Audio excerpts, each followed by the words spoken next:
नमस्कार, मैं doctor Divya Singh, assistant professor Pandit Sundarlal Sharma, मुक्त विश्वविद्यालय छत्तीसगढ़ बिलासपुर। मेरा आज का टॉपिक है शिक्षण व्यूहरचना, एमए एजुकेशन प्रीवियस। तो हम सबसे पहले देखते हैं शिक्षण व्यूहरचना की प्रस्तावना। शिक्षण का प्रमुख उद्देश्य है बालक का सर्वांगीण विकास करना। इसके लिए शिक्षण का नियोजन इस प्रकार से करना है कि उसमें अपेक्षित व्यवहार परिवर्तन लाया जा सके। विद्यार्थी जितना अधिक अधिगम अनुभव प्राप्त करेगा, उतना ही सर्वांगीण विकास की ओर अग्रसर होगा। इसलिए यह उपयुक्त शिक्षण व रचनाओं का चयन करता है। इसके लिए उसे शिक्षण प्रभावी बनाने में सहायता मिलती है। कार्य विश्लेषण एवं शिक्षण उद्देश्य की प्रकृति के आधार पर ही शिक्षण व्यूहरचना का चयन किया जाता है। इसके बाद हम देखते हैं शिक्षण व्यूहरचना का अर्थ एवं परिभाषा। शिक्षक शिक्षण के द्वारा छात्रों के व्यवहार में वांछित परिवर्तन लाने का प्रयास करता है। इस कार्य के लिए शिक्षक विभिन्न प्रकार की शिक्षण व्यूहरचनाओं का प्रयोग करता है। इन व्यूहरचनाओं के द्वारा शिक्षक अधिगम उद्देश्यों को प्राप्त करता है। ऑर्नस्ट और मॉरिस के अनुसार शिक्षण व्यूह पाठ योजना का एक सामान्यीकृत रूप है, जिसमें अपेक्षित व्यवहार परिवर्तन की संरचना अनुदेशन के उद्देश्य के रूप में सम्मिलित होती है।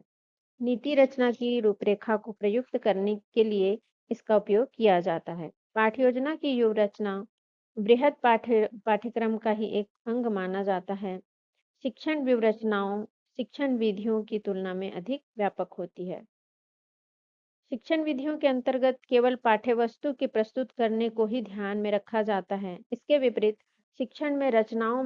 इसके विपरीत शिक्षक के रचनाओं में पाठ्यवस्तु, उसकी रुचि, रुझान, क्षमताओं, योग्यताओं, आवश्यकताओं, मानसिक स्तर पर पूर्व व्यवहार आदि सभी पक्षों को ध्यान में रखा जाता है।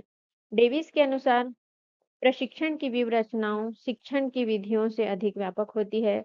इनके निर्माण में शिक्षण दर्शन, शिक्षण के उद्देश्य, अधिगम सिद्धांत, वांछित कार्य, प्रतिपुष्टि तथा प्रेरित करने वाले तत्व सम्मिलित होते हैं। शिक्षण व्यूहरचना की योजना शिक्षण के प्रस्तुतिकरण से पहले ही तैयार की जाती है, परंतु शिक्षक के प्रस्तुतिकरण के समय जो अनुभव होते हैं, उनके आधार पर वह भावी शिक्षण आव्यूह के लिए सोचता है तथा उसके लिए निर्णय भी लेता है। प्रोफेसर एम वर्मा ने पद्धति की परिभाषा इस प्रकार की है। पद्धति एक केवल अमूर्त तार्किक प्रत्यय होता है। इसमें पदार्थ तथा पद्धति में भेद कर सकते हैं, जबकि वास्तव में दोनों एक जैविक तथ्य को बनाते हैं।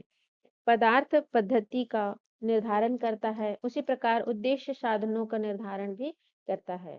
पाठ्यवस्तु अथवा साहित्य की शैली तथा ढंग को निर्धारित किया जाता है।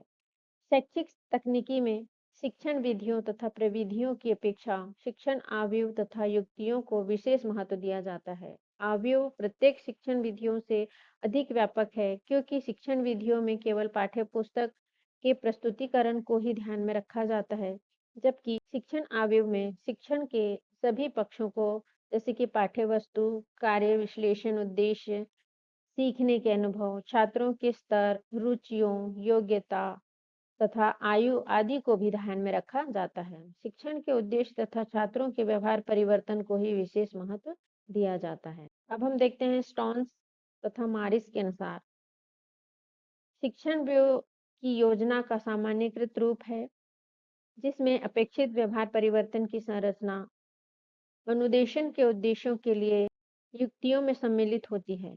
आव्यूह की रूपरेखा को प्रयुक्त करने के लिए युक्तियों की भी योजना तैयार की जाती है। पाठ योजना की आव्यूह बृहद पाठ्यक्रम का भी एक अंग माना जाता है। शिक्षण युक्तियां अनुदेशन के विस्तृत पक्ष में आव्यूह की अपेक्षा अधिक सम्मिलित रहती हैं। शिक्षण की समान युक्तियां शिक्षण की विभिन्न आव्यूह में प्रयुक्त की जा सकती हैं। उदाहरण के लिए एक शिक्षण व्याख्यान तथा सेमिनार आव्यूह का प्रयोग अपने शिक्षण में करता है, परंतु इन आव्यूह में अनेकों युक्तियां प्रयुक्त की जा सकती हैं।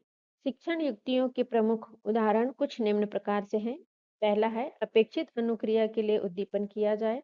दूसरा है सही अनुक्रिया की पुष्टि की जाए, अर्थात पुनर्बनन किया जाए। तीसरा है अनुक्रिया को सीखने के क्रम में रखा जाए। फिर है सीखी हुई अन्य क्रियाओं का अभ्यास कराया जाए। फिर है विभेदीकरण के लिए परिस्थितियाँ उत्पन्न की जाएँ।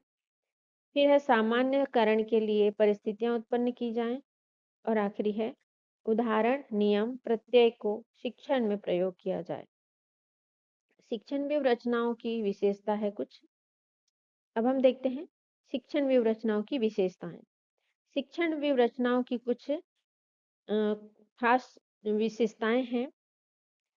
इसमें पहला है शिक्षण व्यवरचनाओं में उद्देश्यों को महत्व दिया जाता है। शिक्षण नीतियों का चयन उद्देश्यों के आधार पर किया जाता है।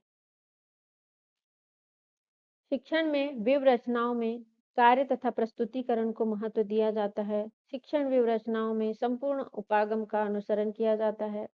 शिक्षण की रचनाओं में पाठ्यवस्तु तथा प्रस्तुतिकरण का ढंग प्रमुख पक्ष में होता है। शिक्षण नीति का निर्धारण पाठ्यवस्तु की प्रकृति के अनुसार किया जाता है। शिक्षण रचनाएं इस धारणा पर आधारित होती हैं कि शिक्षण एक कला है। शिक्षण व रचनाओं के मूल्यांकन का मापदंड व पाठ्यवस्तु का स्वामित्व माना जाता है। शिक्षण व्यवरचनाओं का लक्ष्य प्रभावशाली प्रस्तुतिकरण करना है। व्यवरचनाओं को परंपरागत मानव सिद्धांत की देन माना जाता है। इसके बाद आखिरी है शिक्षण व्यवस्थाओं में शिक्षण विधियों की सहायता ली जा सकती है। अब हम देखते हैं शिक्षण व्यवरचनाओं के प्रकार, टाइप्स ऑफ टीचिंग स्ट्रेटजीज। इसमें अनुभवों की ओर अधिगम शिक्षण विधियों के उपयोग से छात्रों के अपेक्षित व्यवहार में परिवर्तन लाया जाता है तथा छात्र शिक्षकों की सहायता से शिक्षा सीखने के अनुभव प्राप्त करता है। परंतु अनेक शिक्षण विधियों को छात्रों की समस्त क्षमताओं के विकास के लिए उपयुक्त नहीं किया जा सकता तथा फलस्वरूप छात्र केवल न्यूनतम निष्पत्ति को प्राप्त करता है। इसके अतिरिक्त शिक्षण विधियों के प्रयोग में शिक्षक अधिक क्रियाशील रहता है और सीखने पर अधिक ध्यान देता है। इसलिए यह आवश्यक है कि शिक्षण विधियों में परिवर्तन लाया जाए, जिससे भिन्न प्रकार की सीखने के उद्देश्य को सफलतापूर्वक प्राप्त किया जा सके। इस दृष्टि से शिक्षण आयोग ऐसे साधन है जिसने सीखने के उद्देश्य को सरलता से प्राप्त किया जा सकता है। कक्षा वातावरण, स्थिति तथा शिक्षक के दृष्टिकोण को ध्यान में रखकर शिक्षण व्यवरचनाओं को दो प्रमुख भागों में विभाजित किया जाता है। पहला है प्रभुत्ववादी ब्लू रचनाओं का नियोजन और दूसरा है जनतंत्र विवरण चुनाव। पाठ्यपुस्तक तथा के शिक्षक केंद्रित परंपरागत शिक्षण व्यवरचनाएं हैं। इन रचनाओं के प्रयोग में शिक्षक का स्थान प्रमुख होता है तथा विद्यार्थी का स्थान गौण होता है।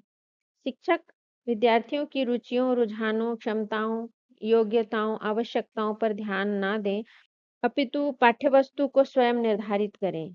इस पर रचनाओं के प्रयोग में शिक्षक का स्थान प्रमुख होता है तथा विद्यार्थियों का गौण होता है। शिक्षक विद्यार्थियों की रुचियों, रुझानों, क्षमताओं, योग्यताओं, आवश्यकताओं पर ध्यान ना देकर पाठ्यवस्तु को स्वयं निर्धारित करता है। इस प्रकार की व्यवरचनाओं में छात्रों के सामूहिक विकास पर बल दिया जाता है।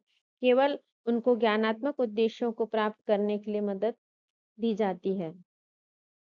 प्रभुत्ववादी व्यवरचनाओं के अंतर्गत भाषण, प्रदर्शन, ट्यूटोरियल तथा अभिक्रमित अनुदेशन आते हैं। जनतांत्रिक नीतियाँ बाल केंद्रित होती हैं। इसमें पाठ्यवस्तु को स्वयं विद्यार्थी निर्धारित करते हैं।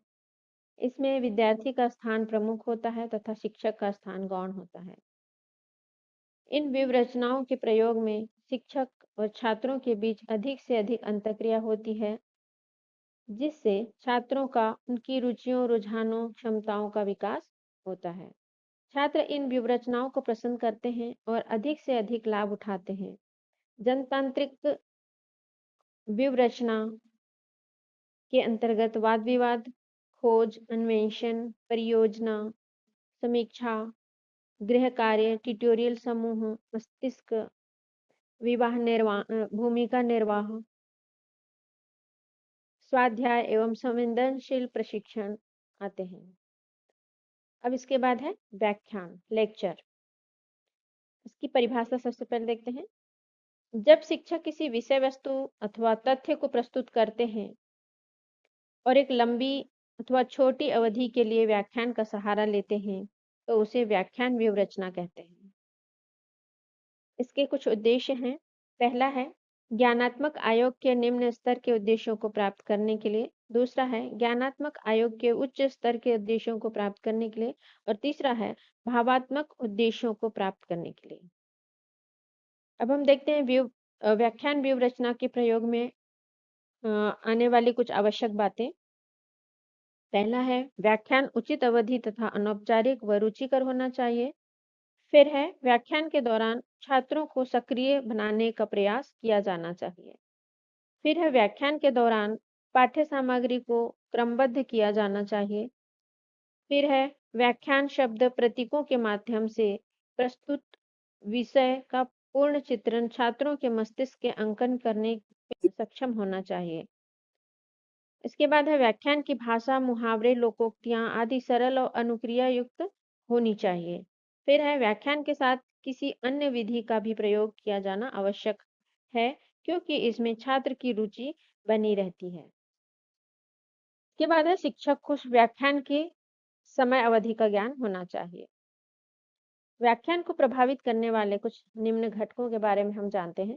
पहला है शिक्षक को विषय वस्तु का ज्ञान होना चाहिए। शिक्षक द्वारा विषय वस्तु का संगठन प्रॉपर होना चाहिए। इसके बाद है छात्रों की मानसिक तैयारी होनी चाहिए। फिर है छात्रों का व्याख्यान के मुख्य बिंदुओं को नोट करने के लिए प्रोत्साहित होना चाहिए। विभिन्न प्रकरणों में संबंध स्थापित प्रॉपर होना चाहिए। छात्र की व्यक्तिगत विभिन्नताओं को ध्यान में रखना चाहिए। साधारण भाषा एवं शब्दावली का उपयोग करना चाहिए। धारा प्रवाह में बोलना चाहिए। शिक्षण सामग्री का प्रयोग इसमें होना चाहिए।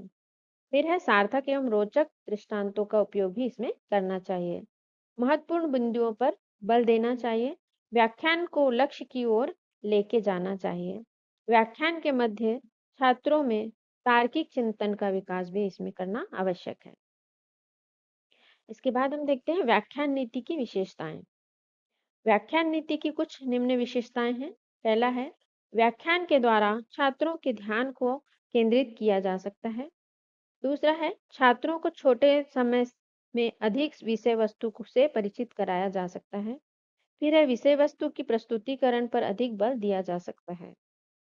फिर है बालकों को मौलिक चिंतन तथा सराहना की क्षमताओं के विकास का अवसर प्राप्त होता है। फिर है अध्यापक के व्यक्तित्व का छात्रों पर विशेष प्रभाव पड़ता है। स्पष्टीकरण की सजीवता से बालकों को अध्ययन के लिए प्रेरणा मिलती है। इसके बाद आखिरी है यह जीवन विषय की पृष्ठभूमि को प्रस्तुत करने के लिए उत्तम पद्धति है। इसके बाद हम देखते हैं व्याख्यान नीति की सीमाएं। व्याख्यान व्यूह रचना में केवल प्रस्तुतिकरण पर बल दिया जाता है। इसमें छात्र निष्क्रिय रहते हैं, केवल वक्ता ही सक्रिय रहता है। दूसरी सीमा इसकी है यह व्यूह रचना उच्च कक्षाओं के शिक्षण के लिए उत्तम है, किंतु छोटे बालकों के लिए यह व्यूह रचना असफल है। छात्रों की व्यक्तिगत रुचि ऊपर उचित ध्यान नहीं दिया जाता है।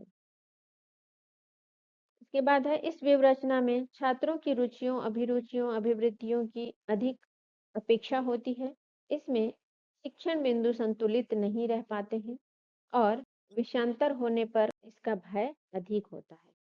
शिक्षण व्यवरचना भाग 1 में आज हमने देखा शिक्षण व्यवरचना का अर्थ, परिभाषा, उसकी विशेषताएं और उसके प्रकार। उसके प्रकारों में हमने सबसे पहले देखा व्याख्यान नीति।